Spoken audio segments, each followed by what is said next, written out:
नमस्कार, आप सभी लोगों का एक बार फिर से हमारे YouTube चैनल में बहुत बहुत स्वागत है।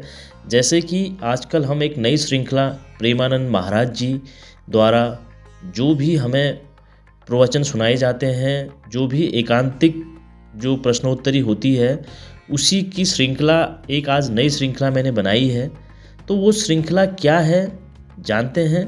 तो इस जो ये श्रृंखला है इसको आप पूरा सुनिएगा तो आपके जीवन में एक नई क्रांति, नया लाभ, नई उत्तेजना आएगी।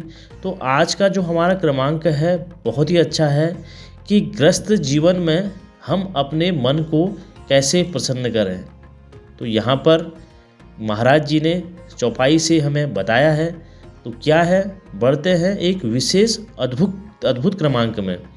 तो यहाँ पर लिखा है जैसे उन्होंने, तब लगी कुशल न जीव कहूँ सपने हूँ मन विश्राम, जब लगी भजत न राम को शोक धाम तजी काम।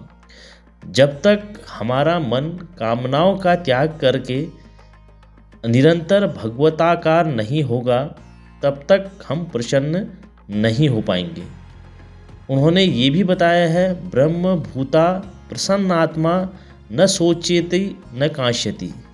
वही प्रसन्न आत्मा होता है जो हर समय भगवान को अपने मन में जोड़ता है। मन कभी भी हमारा क्या होता है ना, तृप्त नहीं होता है। ये हमने अनुभव भी किया है और हमारी इससे क्या होती है, अशांति बढ़ती जाएगी। जितना हमारे पास बैंक बैलेंस होगा, जितना पैसा होगा, जितना भोग होगा, वो हमें कभी शांति नहीं देगा। उससे हमारी शांति क्या हो जाएगी, जो बढ़ती अशांति हो जाएगी हमें। जितना हम भजन करेंगे उतना हमारा मन शांत रहेगा। जितना हम भोग भोगते जाएंगे उतनी हमारी अशांति बढ़ती चली जाएगी।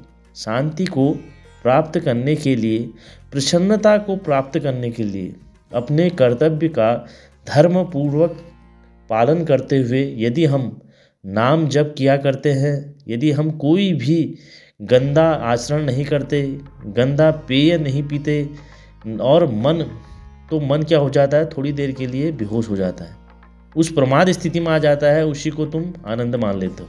जैसे कोई भी भोग विलासिता की चीज़ें में हम जाते हैं तो हम सोचते हैं यार यही आनंद है, इसके अलावा तो आनंद है ही नहीं। लेकिन जब चैतन्य होते हुए बेहोश हम रहते हैं तो एक बहुत अद्भुत स्थिति होती है और उसी में भगवान को हम प्राप्त होते हैं। क्योंकि महाराज जी बताते हैं हम लोग भगवान के एक अंश हैं, प्रकृति के अंश हैं। हम सभी खुश नहीं हो सकते, चाहे कितना ही हमें प्रकृति का भोग ले लें हम। मन हमारा प्रसन्न हो ही नहीं सकता।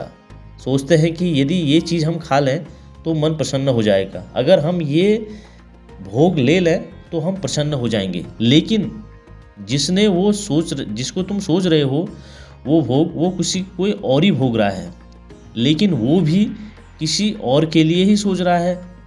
अब वे भी नहीं कह सकता कि अब वो भी नहीं कह सकता ना। अब उन्होंने यहाँ पर बताया है, अब कछुनाथ न चाहिए मोरे, मैं प्रसन्न हूँ, अब मुझे कुछ नहीं चाहिए। वो वही बोल सकता है जिसका चित्त भगवान से जुड़ा है। नहीं तो एक सामान्य इंसान नहीं बोल सकता कि मैं बिल्कुल सुखी हूँ, खुश हूँ, प्रसन्न हूँ, मेरे को किसी चीज़ की ज़रूरत है ही नहीं।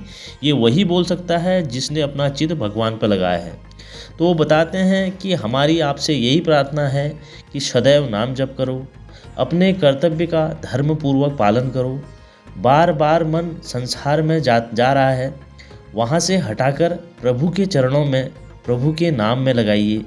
तो ही हम क्या हो सकते हैं, प्रसन्न हो सकते हैं। तो ही हमारा मन प्रसन्न हो सकता है। हमें तो आज तक कोई और उपाय लगा ही नहीं, न शास्त्रों में भी न महापुरुषों के वचनों में। ऐसा कोई भी उपाय नहीं है जिसे अन्य उपाय द्वारा मन को प्रसन्न किया जाए।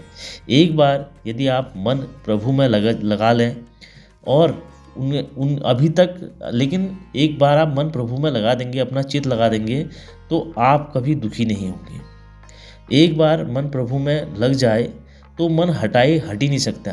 ध्यान रखना कभी भी आप, मन भगवान का ही अंश है। ये तभी प्रसन्न होगा जब ये भगवान के चिंतन में पहुंच जाए, और वो तभी हो सकता है जो पाप रहित मनुष्य होता है। पाप रहित मनुष्य ही प्रसन्न हो सकता है।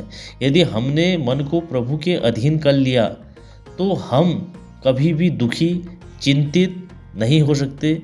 और गृहस्थ जीवन में यदि हम भगवान का नाम लेते हैं, धर्मपूर्वक अपने कर्तव्य का आचरण करते हैं और कोई भी गंदे आचरण नहीं करते हैं, तो हम सदैव प्रसन्न रह सकते हैं। तो उसके लिए वही है कि हमें अपना चित्त, अपना भजन, नाम, प्रभु के नाम कर देना है।